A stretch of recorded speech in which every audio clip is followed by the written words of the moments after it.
One, hello, and welcome to the Boys Upstairs show. This is the conference championship show. Woo! Woo! Um, Welcome back, everyone. Surprise, surprise, we're here. There's only 2 games left this season, so expect a quick one. Not out of us. I'm sure people have some things to say. I was saying it before the program, but we have fought so hard to get through this year. So many takes, so many picks, so many wins, so many losses, ups and downs. And we are rewarded for our service by the NFL with Jarrett Stidham starting in a championship game on the third weekend of January. So congrats to us. We all deserve that. Thank you, Benjamin Netanyahu. Yes, thank you. And just a quick divisional round recap. I mean, it was, as everyone knows, elephant in the room. Yes, the Bears were eliminated. Hell of a season. I really, after that Packer win and after like the way that game was going, by the end I started to get thirsty. I was thinking Super Bowl. It turns out just 31 teams every year are going to be disappointed come the end, and so you got to realize how special it is to do that. And we weren't quite there yet. Bills collapsed so badly that they fired their coach, even though I'm not sure that Sean McDermott turned the ball over 5 times. No offense to Josh Allen. We are a pro Josh Allen podcast. But I mean, I'm not really going to pin that on McDermott, but there's an argument to be made. Shout out Barry McCockner that Patrick Mahomes kept Sean McDermott employed because he could just use the excuse that, hey, it's Patrick Mahomes every single year he lost to him. So there's that on your AFC side. CJ Stroud, there's some really real conversations that need to happen about CJ Stroud. That was absolutely pitiful. Hats off to the Rams. I mean, they did what they needed to win. Wasn't perfect on either side of that game, but that's a really good football team over there. Experience matters a lot, and I think it kind of showed in the end. And that defense, man, it's tough, despite what the Bears were able to do to their offense. And Kyle Shanahan, what the fuck, dude? I mean, seriously, you go out and get your ass kicked in for the 1 seed in the last week of the season, and you get a get back game 2 games later, 2 weeks later, and what do? You give up 41 points and don't even score a touchdown. I'm officially on Shanahan frog watch here, and they are going to be in some trouble because the electromagnetic fields are starting to gain some traction, and I think that's going to affect some free agent things coming up here. But Shanahan's clock is ticking, man. They got to start winning something. Otherwise, I mean, you see a ton of coaches get a bunch of shit. Sean McDermott being a big one of them, and I feel like Shanahan has a shit ton of disciples, which helps him out a lot. But at the same time, all he's known for right now is using 21 personnel more than anyone else ever, calling really cool run plays and losing in the Super Bowl. But I mean, other than that, really, like, hey, you don't win the last game of the season. Who gives a shit? So hats off the Seahawks. That team kind of looks untouchable right now, and that was just an absolute joke of a performance from the Niners. But anything else from the panel here before we get into these 2 banger games? One of them would be good. The other one probably not. Yeah, real quick. Obviously, Sam, it sucks how it ended for Chicago, but I think that the window is going to be extended for many years to come. Very young roster, first year of a head coach getting this far, and coming down to overtime against a very experienced and veteran team, one of the best coaches in the league, if not the best coach in the league, and a guy in Stafford who's a Super Bowl MVP. This potentially his last run. Like they had a lot more to lose in that game than you guys did. And credit to them for going into the elements of Chicago and getting it done. But it's an exciting time to be a Bears fan for sure. I'll just quickly mention that the Postman curse, shout out to Postman, is unbelievable. I knew it was coming. I knew it was going to happen. Over the last, however long we've seen him decide to be a Vikings fan this year. We saw how that played out with 9, and then he was the Bears fan for a week. They lose in the playoffs in overtime, and then he was a Miami fan last night, and they lost to Indiana. So it's undefeated, really. But excited to talk some ball. So let's get into it. Yeah, like I said, we got 3 games left this NFL season. No more college. That ended last night. So really, really soak it in. I don't care if it's Jarrett Stidham. I don't care if it's Tom Brady. I don't care if it's your grandmother starting at quarterback. It's football, all right? And that Mile High is going to be rocking either way. We're going to get right into it here. AFC Championship game. The Pats, the Patriots, the mighty, mighty Patriots are 5.5 point favorites at the Denver Broncos, 1 versus 2 seed here. Totals at 41.5, probably a little lower than it would have been, but everyone knows the circumstances. Nixon, kick us off.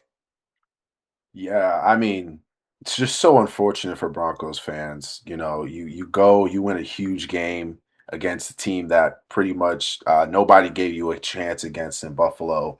And you do the basically the impossible. Your quarterback outplays one of the best quarterbacks in the league, a guy that's been doubted, and then come at the end of the game, you just hear his ankle's broken, and now you're running out Jarrett Stidham. um, it's just a tough situation, and it sucks because I feel like if the Broncos had Bo Nix, they would have had a very, very legit chance to get this done. I'm not saying that the Patriots aren't legit because they are, but considering their two playoff performances, especially offensively, with that Broncos defense and how, Drake May has struggled a little bit these playoffs with turnovers and, fumbling the ball. He's had a couple interceptions. It would have been a situation where I would have looked at it and been like, hey, look, the Broncos are at home. That's a tough place to play. The Patriots haven't necessarily looked great. The Broncos defense has been rolling. Let's see what can happen. But no, no Bo Nix. So I'm gonna have to go Patriots spread here, and I'm going to take the under of the game as well because, like I mentioned, the Patriots offense has been struggling, and I know that Broncos defense is going to give them some resistance.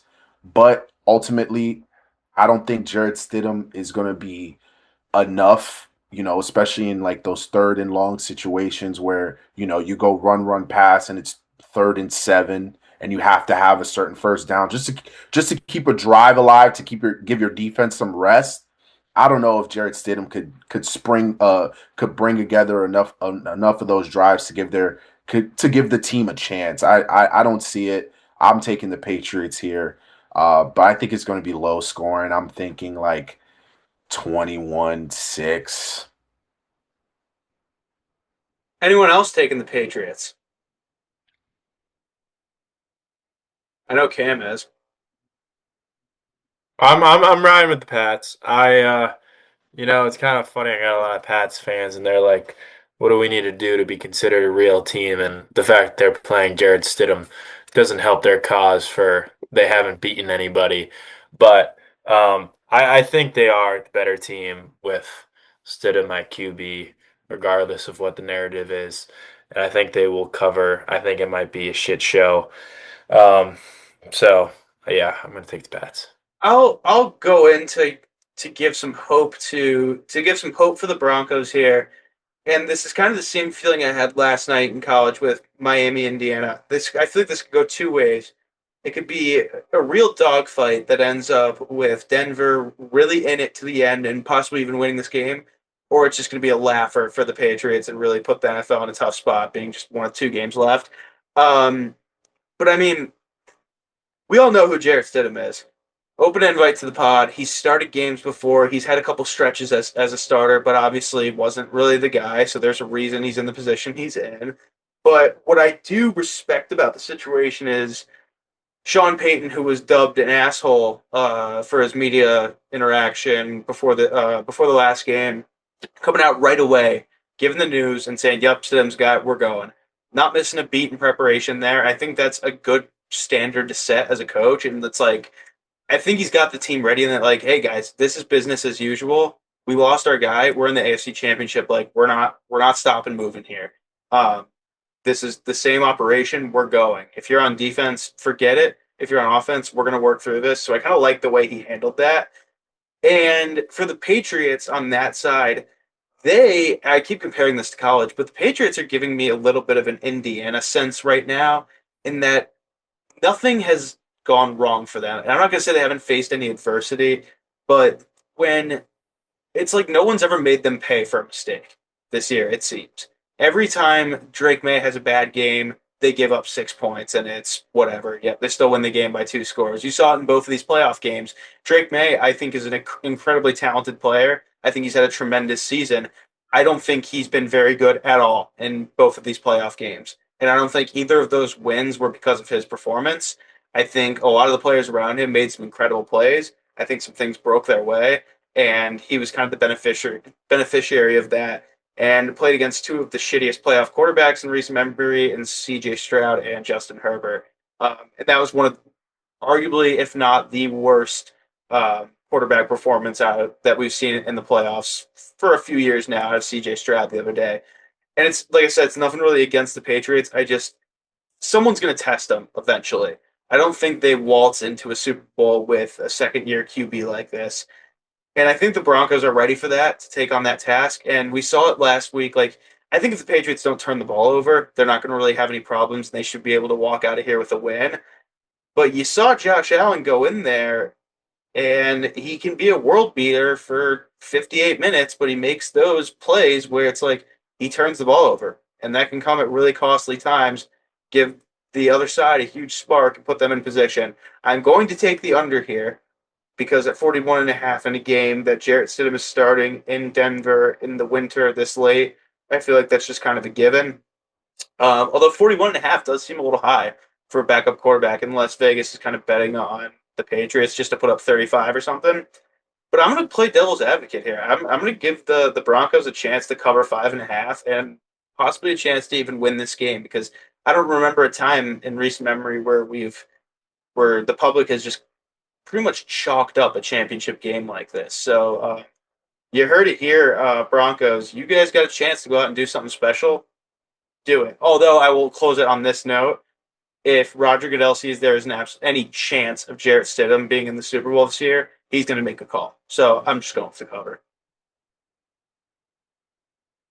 I've usually, when I'm speaking for a game, doing analysis, I usually go in depth and have a pretty long monologue. But today, I have nothing. Um, it's Jarrett Stidham and Drake May. It doesn't get much worse than this, in all honesty. I hate the Patriots. Love Drake May, so I'm in kind of a confuddle here, but I don't think Vegas put the spread at 5.5 for no reason. They want you to be distraught. They want you to be miserable. They want you to be confused. They don't know what's going on in Vegas, but something's in the water, and I know this game shouldn't be 5.5. And for that reason, I'm gonna take the Broncos. I can expect something to happen. And that's just the nature of gambling and picking spreads like this. There's no reason why the spread shouldn't be minus 10.5 with Jarrett Stidham at quarterback versus Drake May and a Patriots team that's been winning all year. So um, I like the Broncos. I don't think there's going to be much scoring in this game in all honesty. Diggs touchdown. Forgot to add that. Sorry, Cam. No, you're fine. Um, yeah, we'll see. I don't know. I like Broncos spread. Why do you hate Drake May, Cam? No, I love Drake May. I just hate the Patriots. Oh, gotcha. Yeah, they've been winning for I feel nearly. like that's a lot of people. Yeah, they won too much. They won enough. You can just sit back and tank for a few years. That's all you got to do. But yeah, I like the Broncos to play some defense. I like Patrick Sane to put a somewhat of a leash on the receivers. Um, they have some pretty good receivers over there, so hopefully it's just not Surtain following Diggs because everyone can make a play. So he's gonna have to move around, see him in different positions, pause, and different spots, and get the job done. So yeah, go blue Shots from the front and the back. from the front and the back, a little bit in the slot, some in the field, some in the boundary. Gonna happen. Tommy, close out Yeah. this fucking travesty of a game that we have to see. Yeah, I mean, like I will say this. Cam said, or somebody said, I think it was Cam, that they're surprised that this is only 5.5 for Jarrett Stidham. But like, we got to keep in mind this game is in Denver, so if it was in New England, it might be closer to like 9 or 10. So I think that's just respect for Denver and being a mile high and how good of a stadium that is and all that and their defense, blah blah blah.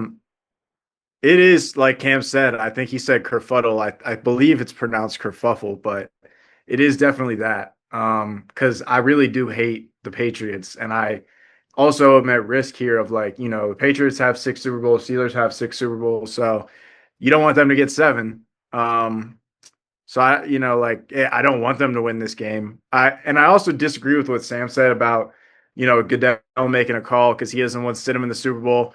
I think one of the most memorable Super Bowls of our lifetime is like what Sean was talking about before with Big Dick Nick in the Super Bowl. That makes a hell of a story. And I think that if he is yet like it might be a different situation. I mean, I guess not. Like if he had a couple more games to get in and they were like bad product, blah, blah, blah. It's like, this isn't exciting, but this is just a 1 game sample size. And if they're able to beat New England, then it's like, why not? Maybe they can beat, whichever team comes out of the NFC and people will tune in for that. But I don't know. I think that the Broncos defense is going to make life hard on Drake May, just like Houston's did. And, we talk about how bad CJ Stroud played in that game. Drake May played bad too. They just found a way to win, which is what counts. But I can see it going similar just because that's how it's been all year for the Patriots. Maybe their luck runs out, kind of similar to how it did in Chicago a couple days ago. And yeah, maybe we're all just doubting Jarrett Stidham. Who knows? But I'm going to take Patriots. I'm going to take the under. I agree with pretty much everything Nixon said. Going off first, I think this game could very well be 17-13, 17-6, something like that. I don't know what the elements are going to be like in Denver this weekend. That could play a factor. But even if it was perfect conditions, I still think the product is going to go under. So give me Patriots, give me under. But I will say for the record that I think whoever wins the game coming out of the NFC is going to win the Super Bowl. So this game really doesn't mean anything. But that is a perfect segue, Tommy. We're gonna up the vibes here after I get a quick weather report for Denver. Hold on, can I just ask? Sorry, Sam. No, you're If good.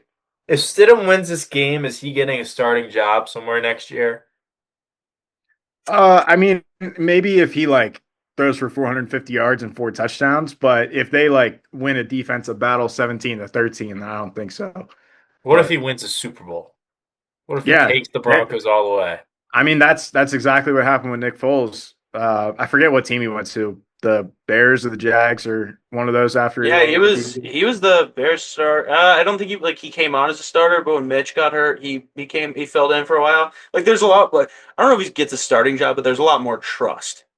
Yeah. Yeah, I Like mean he got like because that offseason after they won the Super Bowl, they had to decide between Foles and Wentz because Wentz was getting hurt or Wentz was coming back from the ACL and Foles was a free agent, and so there's definitely a possibility, well, especially if and he. there's not much weather predicted for Denver this weekend. It says 37 and sunny on Sunday. So we'll see a little bit of cold, but obviously they're used to that. And then the elevation, as always, can always be a factor. But let's up the vibes. Let's get into a real good football game that everyone's probably very excited to watch. Divisional rivalry, NFC Championship, the Rams and the Seahawks again. And this game was not played too long ago either in Seattle and turned out to be an absolute banger. Like a shootout that went into overtime. Seahawks are 2.5 point favorites, total sitting at 46.5. I'll kick us off with this one. The listen, I don't want to sound somber because my team lost. I'm excited to watch this game, and I think the Rams are very deserving of being here. I said it earlier this year that I thought they were a sneaky Super Bowl contender back when people were talking about the Lions and Bills and all that still. Obviously, that changed throughout the year, and now it's like the Seahawks are favored. I didn't think the Seahawks had much in the tank early. I thought that was a little lucky, but hey, here we are. And I think the Seahawks, not much went wrong for them this year at all. I still think they're peaking at the right time now. Like you saw them winning some of those games. It was close, kind of dogfight defense. They're kicking the shit out of everyone they're playing right now, and like in easy fashion. Like that is to look. You got to look at what they did last week. I get it was the Saturday night game. People are kind of, I wouldn't say waiting for the better matchups to come, but it was like 49ers are injured, whatever. That's still a division rivalry game on prime time in the playoffs that they went in and just beat the shit out of their opponent. And for a second year coach like Mike McDonald against a veteran like Shanahan like that has really impressed me. And now you're seeing guys like Kenneth Walker, who was kind of dubbed not a bust really by any means, but like, oh, he can't stay healthy. He's not like he's kind of sharing carries with Charbonnet. This guy's looked like an RB1 for the past couple weeks now, and kind of been lighting the world on fire. And they're showing that this offense isn't just completely dependent on JSN, which I feel like was important because a lot of people had sat there and felt like, oh, well, this is just like JSN's having a crazy season. It's going to run out at some point. No, the Seahawks are just a really complete team. I think the Rams are a very complete team as well. But I mean, at 2.5 here, I don't really see, I can't bring myself to fade the Seahawks. They've been too good all year. And I've been seeing a bunch of people saying, like, all Sam Darnold has to do is not lose them these games. And he proved last week that he's not going to do that for you, at least for now. He's not going to lose you. He's not going to lose you the game. The team is good enough overall.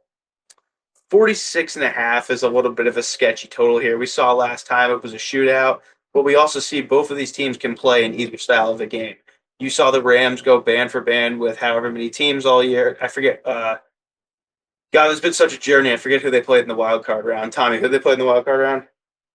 The Panthers. Panthers. Yeah, shootout against the Panthers. And then they go to Chicago, whose defense seemed really weak at the time and was giving up everything, given that there was a lot of weather. And that ended up being a defensive rocket out battle. So they're capable of playing in any condition. Seahawks are capable of playing in any condition. I don't really want to touch the total, but the Seahawks team just seems too good right now. I can't really put my thumb on like what it is, like what they're doing so great that no one else is doing, but whatever they're doing, it's working. And the Rams, it's no disrespect to them. But I mean, they look a little banged up.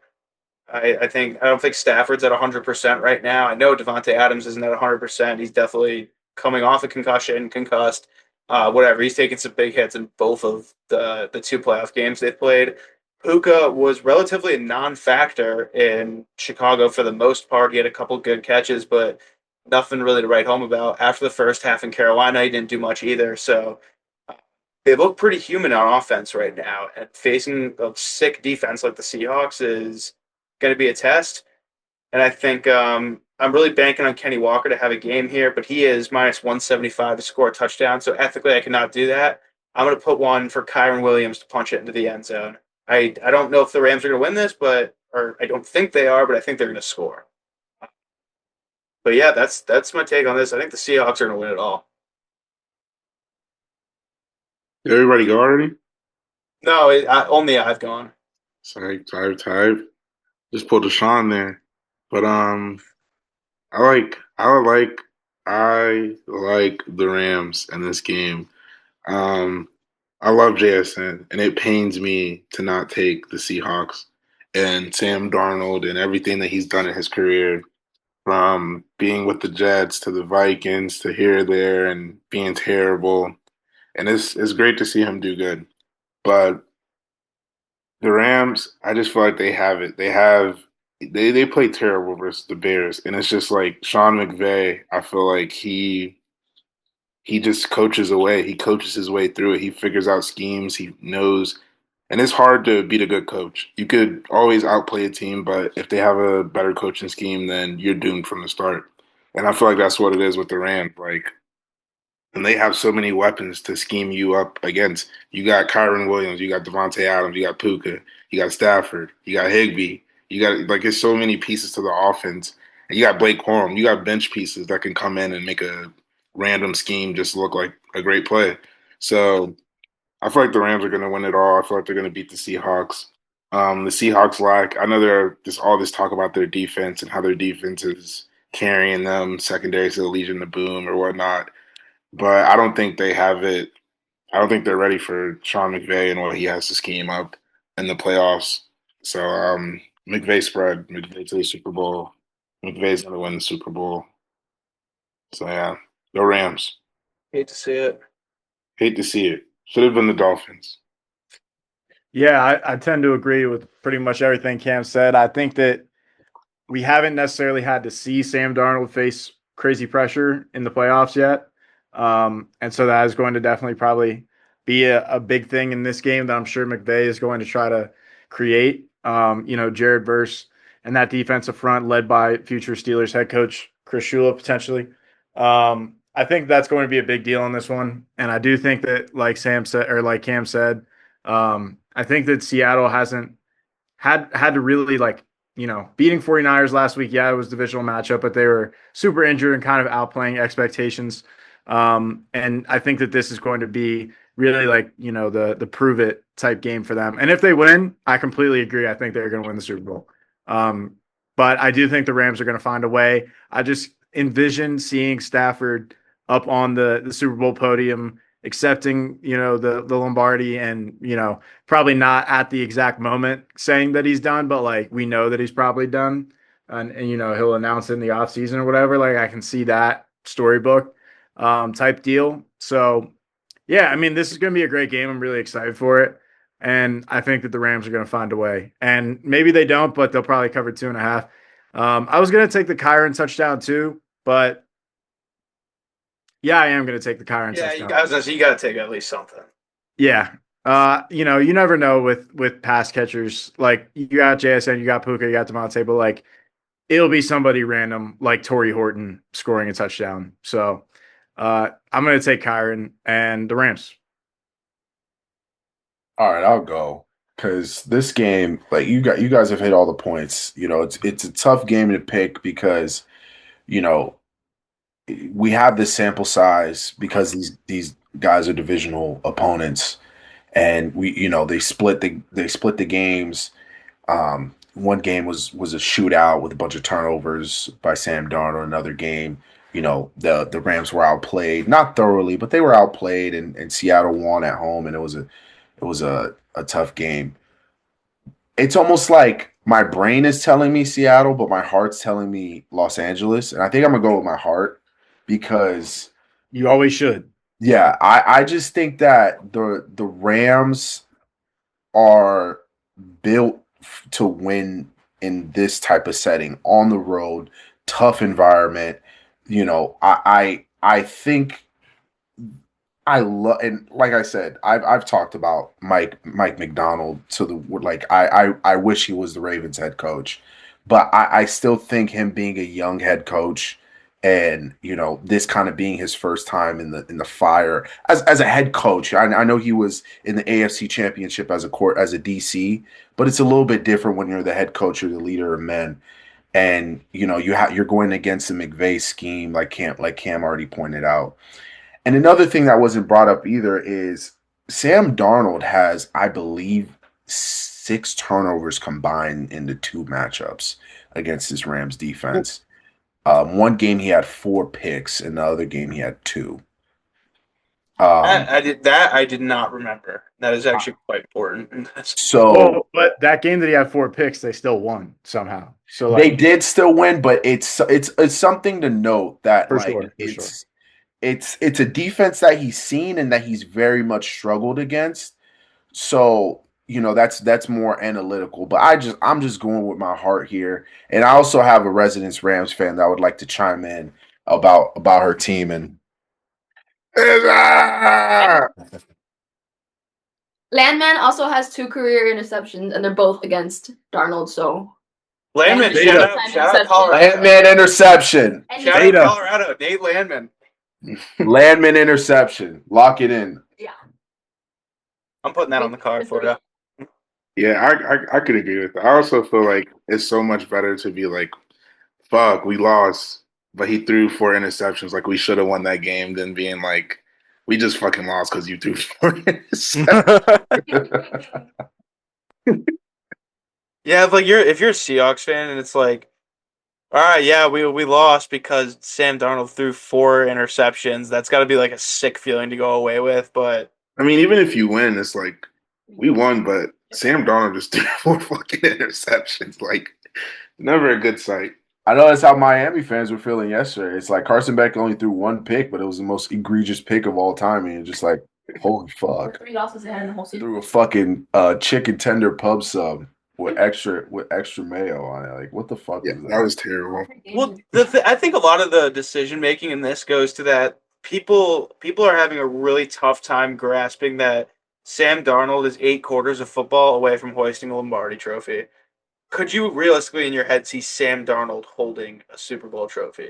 No. Yeah, That's I think that is a big determining factor. that was like one. I was like, because I looked at it at first, and I'm like, oh, it's got to be Seahawks. Like, and no, it's not an emotional response or anything. But then I think back, and it's like I feel like a lot of stock is going into Stafford versus Darnold here, and not the Seahawks versus the Rams. It's like just try to picture in your head Sam Darnold, that face holding up a Super Bowl trophy. You really can't.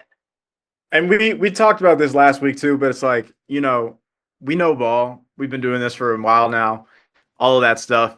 And you don't want it to be, picking quarterback against quarterback. But when it comes to something like that, it's like, yeah, Sam Darnold is not going to be the guy up on the stage hosting a Lombardi Trophy. And maybe he is, but Well, hey, it's hard. We did it last week with Bo Nix and Josh Allen. Look how that worked out for us. One One of them's dead, and one of them is out. Yeah, we were Sean, did you go for this one? No, I'm just gonna kind of say I'm also on the Rams here too. I am a little worried about Stafford. He hasn't looked good since his uh, mysterious finger injury in the wild card game. Kind of looked shitty the rest of that game. Didn't look great last week. Kind of squeaked by. But like everyone's been saying, he's the better quarterback with the better coach, and you tend to lean that way. Charbonnet being hurt too is big. I don't know if anyone mentioned that, but that 1-2 punch with Kenneth Walker can't really go untalked about. I don't know who their third stringer is, but Doesn't matter. yeah. AW time.